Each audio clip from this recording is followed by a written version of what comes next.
So please join me in welcoming James Kass to the stage. Yeah.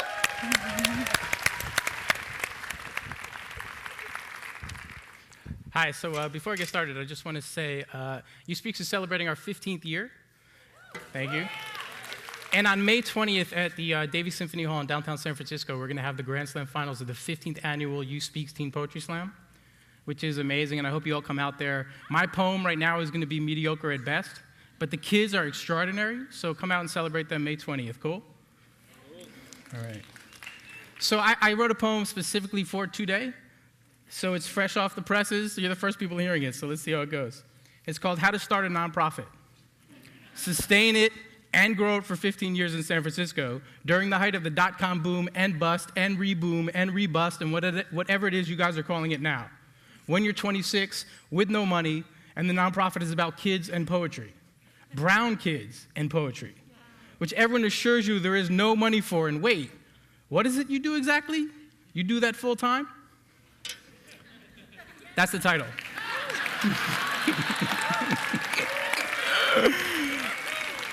1, first, believe that entropy rules. This is often referred to as the second law of thermodynamics, but think of it more as your weekly staff meeting. Believe in the counter-narrative. Believe in the voice of 21st century America.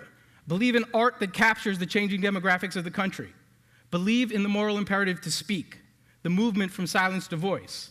Believe in love, in mentoring, in possibility. Believe that the voices of young people matter. 2, be proud of the tradition and investment in public education that you represent. Be able to read statistics and know that while U.S. students barely crack the top 20 in the developed world in math and science proficiency, they remain number 1 in confidence. So know that you do not need to tell kids how great they are and that everything is going to be okay. Just tell them it does not need to be this way, and they can't be afraid to speak or to be responsible for the work those words demand. 3, know that the number 1 fear in this country is public speaking. More than death, than war, than exploding airplanes, than Dick Cheney coming back. Public speaking, which means, as my Uncle Herbie might have said, that at a funeral, most of us would rather be in the casket than giving the eulogy. 4, work with thousands of young people from all parts of the country for 15 years and ask them to write and share their stories with you. 5, Walt Whitman is often credited with inventing free verse to break the boxes that held him back from telling his stories honestly in what he thought was a true American voice. When I teach writing, I talk about place.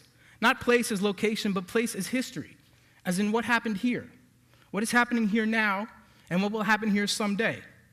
Because I want young people to believe that they are not bound by anything that has come before. They are liberated by it. History is a gift, not a curse. We are neither responsible for nor responsible to what people older than us did, what we've been given, although we come from it. We are only responsible for the histories we make for future generations to live in. When I was a teenager, I taught myself to beatbox. I had fat laces, tight jeans, a member-only jacket. Ridiculous. You move through things. I went to college, grew a beard, produced rock shows. Things come and go. I was young. 20 years later, I helped produce a White House poetry jam, the first. Edit the poems the first family hears. Get mocked on national television by Jon Stewart. Have my soul patch made fun of by a president I was excited to vote for and who is not much older than I am. I'm third-generation American. My great-grandfather and grandmother escaped from Tsarist Russia in a haystack on the back of a truck. And when they finally got to New York, they spoke no English. 100 years later, their great-grandson beatboxes in the White House and gets James Earl Jones to say, "Luke, I am your father." Pretty much on beat.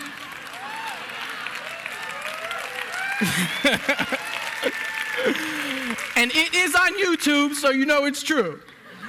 And when I speak, I carry with me the sounds my great-grandparents must have made when they stuck their head out of that haystack and for the first time breathed free. 6, know that the American dream is real, the story of it. Know, too, that in almost every poem you've ever heard written by these kids, they talk about the constant barriers put in front of them that keep them from reaching that dream. 7, my father once joked he thinks I started the organization because I'm the third son of 3 in a loud New York Jewish family. So I learned early on that to be heard, I needed to speak up. But to make my voice matter, I needed to learn to speak me. Because this is what being human is. We've evolved over millions of years to be here, with voice, and to understand that power, to revel, to celebrate, to hurl sticks and stones. 8, learn to ask for money. But still trip out about it, often and always. What it means to have it, to not have it, to want it, to give it, to get it, to lose it, to never having enough. Watch how this continues to be a pattern. Always underestimate the cost of everything and always expect more money than you're going to get.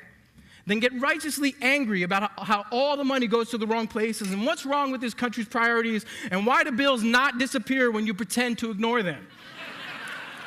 9, try harder at ignoring them. 10, create a TV show with Russell Simmons. In the first meeting, he will call you the N-word 5 times in 45 minutes and then get up to excuse himself for 2. When he returns, he will stick out his hand and say, "Hey, nice to meet you. I'm Russell." Get the show onto HBO, 8 episodes. Robert Redford will speak at the premiere and briefly confuse you with his son. People will henceforth refer to you as Jamie. The show will be nominated for a Peabody and an NAACP Image Award right next to Lil Wayne. Strangers will come up to you and compliment you for your hard work. Others will come up to you and say no one from your office ever called them back. This is awesome. Balance all of that in your head and try to eat well and exercise. Put on 20 pounds in 15 years. Keep pretending any day you're going to lose it. Get your first grant, then your second. Eventually, people will give you 6-figure checks, but you will forget your business cards when you read a poem at TEDxPresidio.